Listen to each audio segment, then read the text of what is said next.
मैंने दीपक जलाया था, बुझ गया। क्यों बुझ गया, कैसे बुझ गया? ये सिर्फ फिल्मों में, डायरेक्शन में ही अच्छा लगता है। असल ज़िंदगी में अगर आपकी बत्ती सही रूप से घी में नहीं डूबी और उस वजह से वो जलने के कुछ समय बाद बुझ गई, तो इसके अंदर भगवान का कोई संकेत नहीं होता। अगर हवा तेज़ है, पंखा चल रहा है और आपकी बत्ती बुझ गई, तो इसमें ईश्वर की कोई गलती या कोई संकेत नहीं है। ये केवल एक नॉर्मल घटने वाली घटना है, जिसको आपको अपने जीवन में बहुत नेगेटिवली कभी भी नहीं लेना है।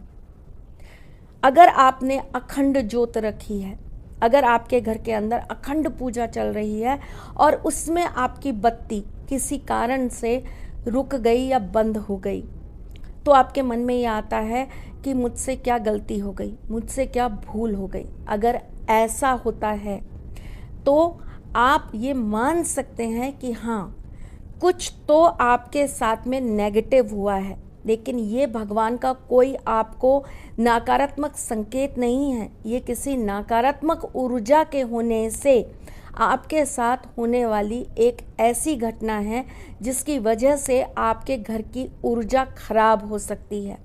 तो इसको बढ़ा लीजिए।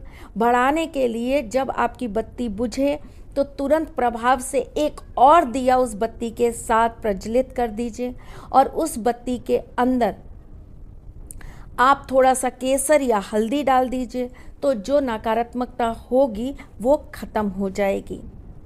अगर किसी कारण से आपके घर के मंदिर के अंदर, कई बार मैंने देखा है कि हमने दिया जलाया, उससे पेपर जल गया या कोई कपड़ा जल गया या भगवान जी के वस्त्र जल गए, तो हम बहुत परेशान हो जाते हैं। ये कोई अशुभ संकेत हो गया, ये कोई नकारात्मक संकेत हो गया। ये संकेत कोई नकारात्मकता का नहीं है, ये नकारात्मक ऊर्जा के होने का संकेत है। ईश्वर कभी भी कुछ ऐसा गलत नहीं करते अपने भक्तों के साथ जिससे उनके जीवन के अंदर कुछ अनहोनी हो जाए। सिर्फ नकारात्मक ऊर्जाएं वहाँ पर होने के कारण वो ऐसी चीज़ें वहाँ पर उत्पन्न करती हैं जिससे हमारी पूजा खंडित हो, बाधित हो या हम अपनी पूजा पाठ से दूर हो जाएं। तो इसको हटाने के लिए क्या करना चाहिए? अगर ऐसी कोई घटना आपके घर के मंदिर में घट गई, तुरंत प्रभाव से एक जटा पानी वाला नारियल ले लीजिए। उसको लाल कपड़े से बांध कर आप उसको अपने मंदिर के सामने खड़े होकर 7 बार घुमाकर किसी चौराहे पर जाकर फोड़ आइए और कपड़े के साथ वहीं पर छोड़ आइए। आपके घर की पूरी नकारात्मक ऊर्जा उसी समय खत्म हो जाएगी।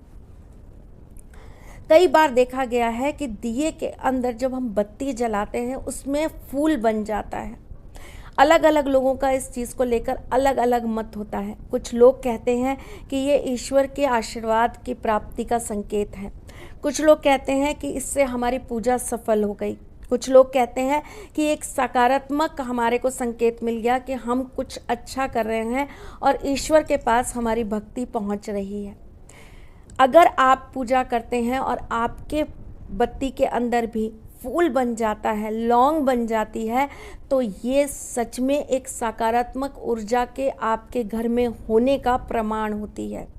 इसके लिए आपको ईश्वर को धन्यवाद करना चाहिए और खुश होना चाहिए, क्योंकि ऐसा अगर आपके साथ होता है और निरंतर रूप से होता है, अगर रोज़ ही 10, 11 दिन, 15 दिन, 21 दिन अगर लगातार होता है, तो आप ये मान लीजिए कि कोई देवीय शक्ति ज़रूर आपके ऊपर अपनी कृपा बरसा रही है। लेकिन अगर ये विशेष तिथियों पर होता है, विशेष त्योहारों पर होता है, तो आप ये मान लीजिए कि आपके घर के अंदर कोई देवीय शक्ति आकर भ्रमण करके गई है, जिसका आशीर्वाद आपको, आपके परिवार के सभी सदस्यों को ज़रूर प्राप्त होगा।